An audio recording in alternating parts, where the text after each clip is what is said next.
começando, o povo está chegando e a gente vai conversando. E sábado, essa conversa também vai estar lá no Conversa de Preto, na TV Quirimurê, no canal da Cidadania, o canal 10.3, né? Que você também é uma parceira do nosso canal. Você é Sou uma das fã do seu incentivadoras, programa. da que torce para que a TV Quirimurê continue firme e forte como a gente está, né? Você é uma dessas mulheres que acredita nessa democratização da comunicação. Então, assim, já te agradeço pelo incentivo, pelo apoio, pela força que você dá à TV Quirimurê, divulgando, falando, isso é importante, né? E Uhum, aí, Luísa, eu já quero que você me fale um pouco da sua vida, o que a gente quer saber, né? Você nasceu em Rio Barbosa, não foi? Ou exatamente. não? Em Rui Barbosa. Pois é. Vivi 14 anos lá. Ô, Dina, antes de eu falar da minha vida, eu queria te agradecer, né? Primeiro, dar uma boa tarde para todos. Eu sei que o programa passa boa tarde, boa noite, em vários momentos. Isso. Dizer da minha alegria, não é? Agradecer o convite, dizer da minha alegria de estar aqui conversando com você. A gente já tentou várias vezes, mas aí apareciam outras dificuldades, outras agendas, a gente acabava não tendo esse papo.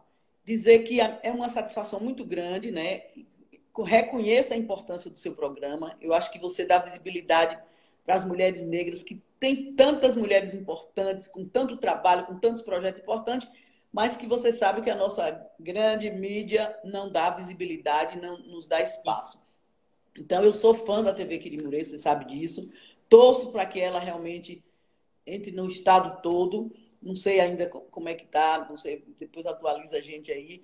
Mas quero desejar vida longa e esse trabalho que vocês fazem, né? Baseado na educação, na cultura, nos direitos da população. Acho que é uma coisa assim fundamental. A gente precisa realmente de meios de comunicação. Hoje a gente tem as redes, né? A internet, essa coisa toda, mas ali também tem algumas dificuldades, né? Porque tem coisas para o bem, tem para o mal, mas felizmente a gente tem como se comunicar hoje, porque realmente é uma Hum. situação difícil no nosso país com essa mídia monopolizada, que dá espaço só para os seus interesses, os interesses deles lá, dos grandes, e quem tem seus programas, seus projetos, suas ideias para discutir a sua organização, para a gente sair dessa situação de dificuldade que a gente está vivendo, tem muita dificuldade de ter visibilidade, de aparecer, né?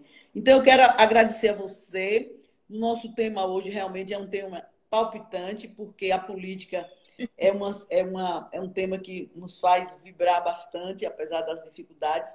E para voltar à pergunta que você me fez, eu nasci em Rui Barbosa, passei 14 anos lá, estudei o segundo grau em Salvador, no Colégio Central.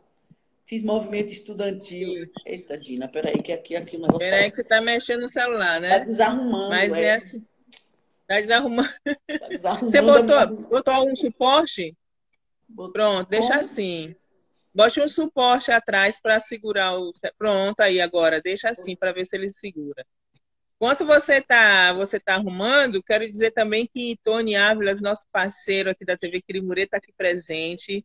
Muito importante também, Tony, também que Um fortalece beijo demais a para TV, um ele. parceirão, acredita e está junto com a gente nessa comunicação solidária participativa. Obrigado, viu, Tony? Tony e todas as pessoas que estão chegando aqui para prestigiar essa conversa com Luísa Maia, que é essa mulher referencial na política, com suas ações totalmente polêmicas, que a gente vai falar um pouquinho daquela, né? E isso é Vamos muito sim. importante. Sim, Luísa, pronto. Conseguiu ajeitar seu celular? Consegui. Então, Pronto, vivi aí, 14 vamos anos em lá. Rio Barbosa e vim para Salvador para fazer o segundo grau. Estudei no Colégio Central, na época da ditadura, né? O colégio, o portão estava lá do outro lado, era uma repressão do nada, a gente não podia nem conversar, três estudantes juntos, que os censores já chegavam mandando a gente circular. E fiz movimento estudantil, né, de 1975 até 78, quando eu estudei na UFBA, letras com espanhol.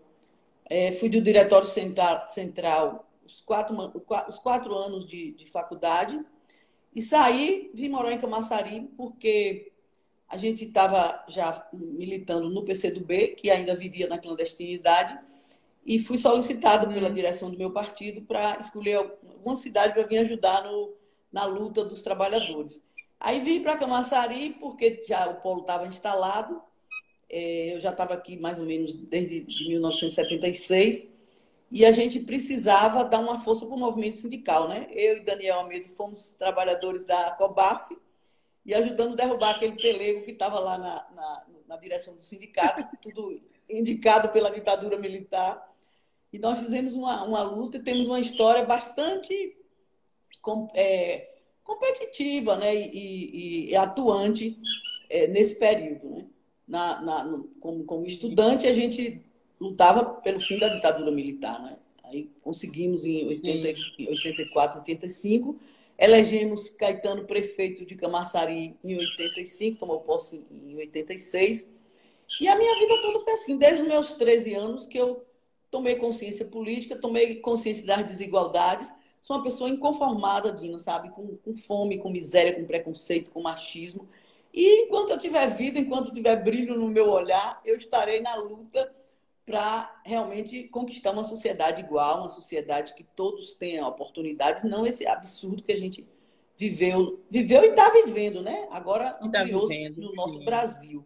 Então a gente precisa, eu lembro que minha mãe, quando ela estava viva, ela falava, você vai sair da política quando? Eu digo, quando eu morrer, então quando eu conquistar uma sociedade igual, que é esse o nosso sonho, é o nosso desejo, né? E Luísa, e nessa sua caminhada, né, nessa conquista por essa sociedade igual, que ainda a gente ainda tem muito que caminhar para isso, né?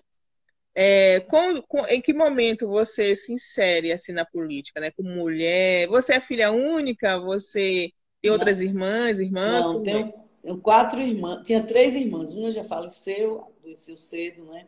E tenho mais 2. Lúcia Maia, que é dirigente sindical do Sindicato da Construção Civil e é membro de umas federações aí também de mulheres, uma federação internacional de mulheres da construção civil. E a outra é uma pequena empresária, Leni, que é a terceira.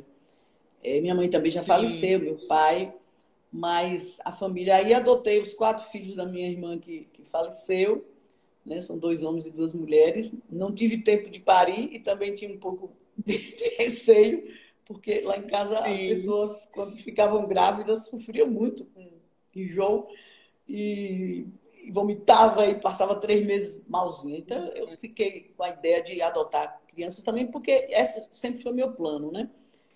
Havia muita criança sem família, sem pai nem mãe. Ao invés de parir, passar 9 meses, a política toma muito tempo da gente, 9 Sim. meses para gerar um filho, eu vou pegar crianças que já estão aí precisando de um lar.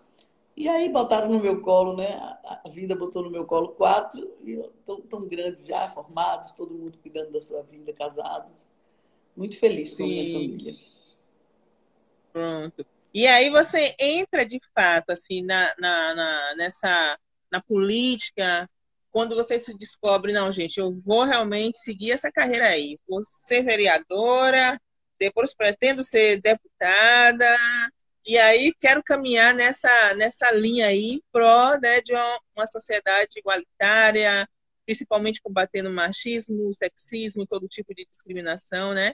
Em que momento você se percebe que você faz parte também dessa luta e como mulher na política, né? Certo? Eu compreendo a política, Dina, não só partidária. A minha entrada na política partidária foi um pouco a decisão do coletivo, do meu partido. Eu tinha um pouco de resistência a ser vereadora, a deputada, esses cargos todos, porque inicialmente eu achava que iam me confundir com um bocado de coisa errada que existe na política, que eu sou crítica, mas aí em 81 o PCdoB falou, não, você vai ser a nossa candidata a vereadora em Camaçari. Aí tomamos posse em 82, e eu vi depois que o que a minha opinião também era um pouco equivocada, porque é um espaço que você tem uma tribuna para falar, você tem oportunidade de ajudar na organização das pessoas. Então, não é bem assim, não. E você consegue fazer a diferença, porque a gente hoje a gente vive um problema muito complicado, né? A Uhum. desconstrução, a desmoralização da prática da política é uma coisa que está muito evidente. Campanhas para desgastar os políticos. Política hoje é sinônimo de tudo quanto é coisa que não presta. E aí eu tinha um certo receio. Agora, qual era a minha política? Era a política de ajudar a organizar a sociedade, organizar moradores, trabalhadores, mulheres, jovens, negros, a população LGBT, qualquer grupo social que ainda não estava com os seus direitos assegurados, eu me sentia na obrigação, me sentia atraída para, junto com eles, a gente organizar a nossa luta. Porque eu acho que o que falta no nosso país também é um pouco essa consciência de que você organizado nas suas comunidades, nas suas categorias, você tem força e poder para alterar determinadas realidades, né? Isso, o político tradicional não aposta nisso, pelo contrário, ele aposta na nossa desunião, desunião das mulheres, desunião dos negros. É um sistema, que eu sou também muito crítica, que é o sistema capitalista, de exclusão e de discriminação e apostar na nossa desunião. Então, no dia e na hora que o povo, de um modo geral, tomar essa consciência da sua força, e a gente já viu alguns momentos, infelizmente agora a gente não está podendo ir para a rua, quando o povo se une, que vai, grita e briga, se altera as realidades. Então, minha política era sempre apostando nessa questão. Onde eu morei, ajudei a organizar a Associação de Moradores, onde eu trabalhei, ajudei a organizar sindicato. Sou da PLB também, que eu sou professora, desde 75 que eu sou filiada à PLB. E acredito na organização e na união da população. Porque a gente não tem outra forma de alterar essa realidade. Porque realmente quem está hoje no poder não tem interesse. Nós precisamos fazer uma reforma política nesse Brasil. Porque é um absurdo os horrores que a gente vê aí. E parece que não é nada, né? Então, precisa fazer uma reforma política, uma reforma no judiciário. O momento que a gente vive, Dina, puxando já para cá, era para esse Brasil estar dessa forma? A gente pode aceitar a situação que o Brasil vive hoje com um presidente genocida, assassino, um louco, uma pessoa completamente despreparada e cheia de desvios de caráter e de personalidade. Sim. Porque ninguém me diga que não sabia quem era Bolsonaro, não, porque ele nunca escondeu quem ele era. Ele defendia a tortura, ele defendia o machismo, ele agrediu a deputadas, defendia o estupro. Uma barbaridade. E, no entanto, o papel que a grande mídia teve, algumas igrejas também, de amaciar, de tapar os olhos da comunidade, da sociedade, acabou a gente criando esse monstro que a própria elite brasileira também ajudou, e a própria grande mídia, e agora está aí essa barbaridade, esse absurdo, né? O país desmoralizado no mundo inteiro e sofrendo, né? Porque o que a gente está vendo hoje, esse homem não tem direito de fazer isso, ele não tem direito de destruir o Brasil, de vender todo o nosso patrimônio, de planejar matar 1.500.000 pessoas, ele já está em 500 mil quase, né? Porque o que ele fez com... Você está vendo aí o resultado da CPI? Eu não tenho nem conseguido acompanhar muito a imprensa aí tradicional, monopolizada, porque realmente, se a gente facilitar, esse homem adoece a gente, né? Porque você fica parecendo que não tem condição de fazer nada, não é? Um momento muito difícil, muito complicado. Eu estou ainda, mesmo vacinada, a segunda dose, estou ainda no isolamento, porque tive alguns problemas sérios de problema respiratório. Morro de medo desse vírus, assim como todo mundo. É um pânico na nossa vida, né? E a gente ficar assistindo um horror desse. E quem tem poder de afastar Bolsonaro, que é o Congresso Nacional e a Justiça, o Supremo, não fazem. Deixa aí como se é natural ter um maluco, um irresponsável, um despreparado, um burro, porque aquele homem não tem cabeça, não tem nada, ele só tem maldade e só estila ódio e incentiva o ódio e matança e morte e arma. Quer dizer, onde é que nós vamos parar mesmo? Se a gente tivesse um outro momento e o povo tivesse a consciência de que o que ele está fazendo hoje, ele não tem direito de fazer, a gente já tinha afastado esse homem daí, né? Mas eu já falei muito, já corri para outro assunto. Vamos chegar aí para a pauta. Mas a pauta é essa mesmo. A gente precisa discutir isso no seu olhar, né, de uma mulher que está há muito tempo envolvida na política, né? E a gente precisa discutir isso sempre, Luísa, né? Não tem como a gente fugir disso. E Conversa de Preta é esse espaço mesmo dessa reflexão, entendeu? E aí, realmente, muitas manifestações aqui no site, né? Muitas pessoas que te acompanham, te elogiando, né? Dizem que sua trajetória realmente é uma referência mesmo, né? Na desigualdade, em defesa da desigualdade. Você é essa mulher que está sempre nessa luta, defendendo realmente, né? Direitos iguais. Isso é muito importante. por isso que eu te trouxe aqui hoje, porque a gente precisa saber quem são essas Luísas que estão por aí. São muitas Luísas, né? Você é uma dessa que está em Camaçari. E aí, Luísa, eu tenho aqui, eu busquei aqui algumas informações suas, eu fiquei assim maravilhada. Mulher, olha para isso, a sua história é muito extensa, é muita coisa, né? Você foi vereadora, acho que 2 ou 4 mandatos, assim, né? Você foi deputada estadual, né? É importante a gente A pedido também do nosso grupo político, liderado por Caetano, né?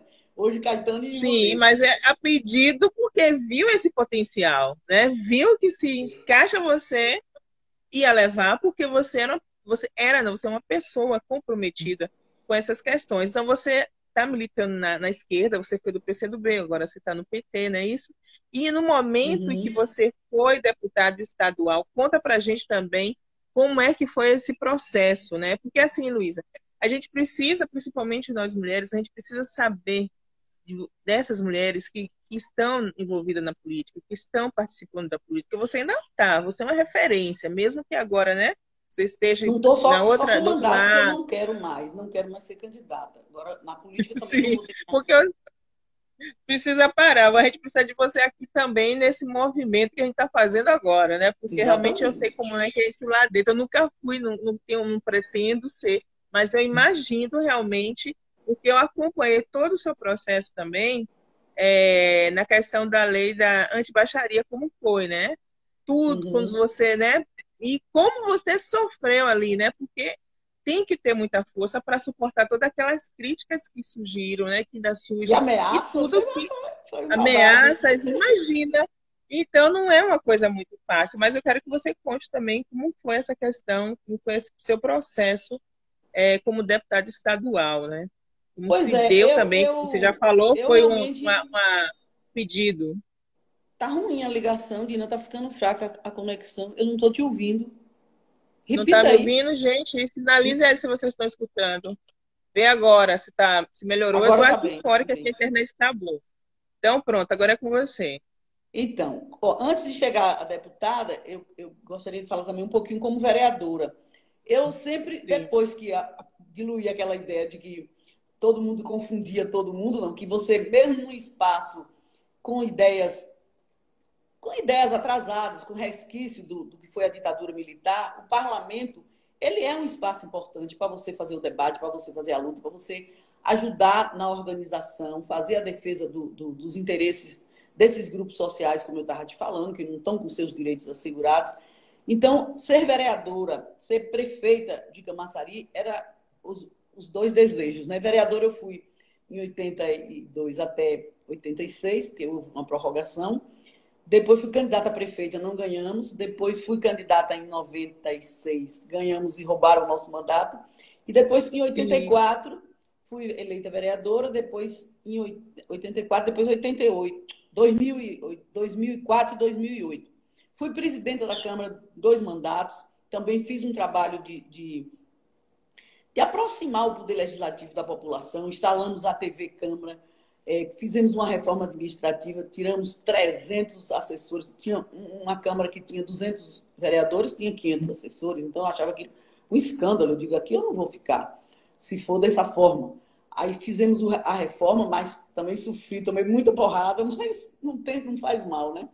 E sempre tentando mostrar para as pessoas que a política, a relação política, candidato político, é uma relação muito complicada, porque os políticos tradicionais, Dina, eles sempre usaram o povo para chegar a determinados cargos e depois larga o povo lá, comprando votos, chega aqui numa região, me arranja uns votos aí que eu vou lhe dar tanto, e depois vai embora e vai cuidar da vida. Eu não acredito nessa política, eu acredito na política de você dar uma consciência para as pessoas, mostrar a força e a importância da organização, e você está junto defendendo os interesses, né? Essa história de dar uma coisa, ainda bem que a lei avançou aí um pouco, né?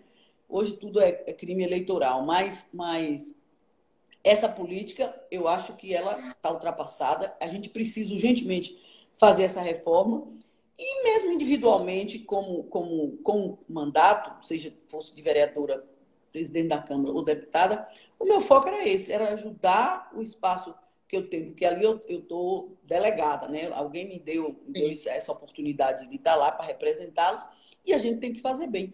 Então, na Câmara, a gente fez aqui um trabalho muito legal mesmo. A gente tinha a tribuna cidadã, que toda quinta-feira as pessoas da comunidade que quisessem falar das suas dificuldades usavam a tribuna 10 minutos, né? E aí tinha aquela polêmica, aí o pessoal falava, você vai botar o povo para vir para aqui xingar a gente? Eu digo, xingar a gente? Não, eu quero que o povo se aproxime do poder legislativo para poder a gente ter essa interagir dessa forma A e relação mais ajudá-los. próxima. Exatamente. Então, a Câmara foi, assim, muito importante o trabalho que nós fizemos. Quando logo eu assumi, eu fiz uma pesquisa para saber qual era a opinião das pessoas em relação à Câmara de Vereadores, os vereadores. Dina, eu te digo, eu fiquei envergonhada, não tive coragem de mostrar a pesquisa a ninguém, porque as pessoas têm uma opinião muito ruim do político, puxa saco do prefeito, só pensa em si, só quer cuidar do seu grupo. Eu fiz a pesquisa para poder ver se no final eu tive 2 mandatos de presidente, se a gente tinha alterado um pouco essa realidade. Claro que sim, né? Mas ainda a gente tem ainda essa relação difícil e complicada entre o eleitor e o candidato e o político, porque a política tradicional no Brasil levou a população a achar que é isso. Então, hoje que o povo fez isso, foi o povo que votou. Eu sempre sou solidária ao povo, porque a educação nossa não é o ideal. Nós não temos um trabalho de educação política no Brasil.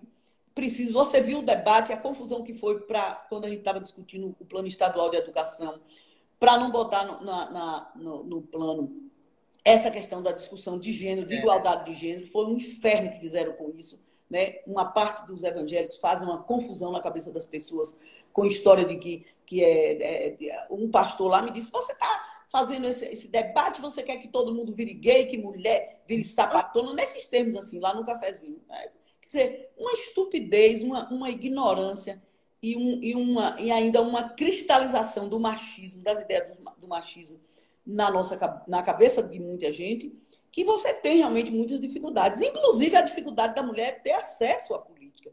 Eu vou te dar uns dados aqui que você vai ver. No Brasil, o Brasil é um dos países que está mais atrasado em relação à presença da mulher, mesmo no parlamento, porque esse espaço não é um espaço que recebe as mulheres de braços abertos. A política, ela sempre foi vista como uma coisa de homem. Na divisão social do trabalho, os machistas e a sociedade conservadora reservaram, melhor dizendo, para as mulheres o espaço privado, né? De você ficar em casa cuidando de marido, cuidando de filho. E você sabe a dificuldade que a gente está vendo agora na pandemia, que eu não tive coragem de botar nenhum auxiliar dentro da minha casa para me ajudar, a dificuldade que a gente tem para conciliar o trabalho doméstico com o trabalho intelectual, com o trabalho profissional, porque realmente o trabalho doméstico ele é estafante. E jogar as mulheres nessa questão aí.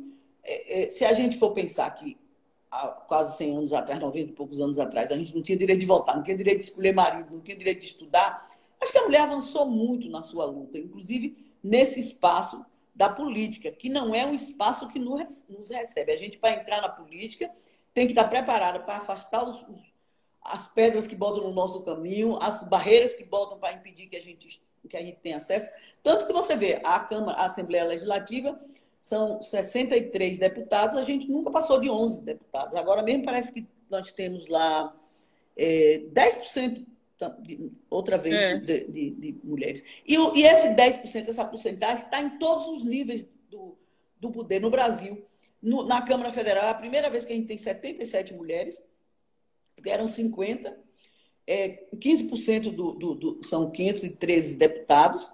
O Senado, a mesma coisa, mais ou menos isso, são 10 mulheres para um público de 81 senadores. Prefeitas na Bahia, 417 municípios, nós temos apenas 52 prefeitas, né? 12%.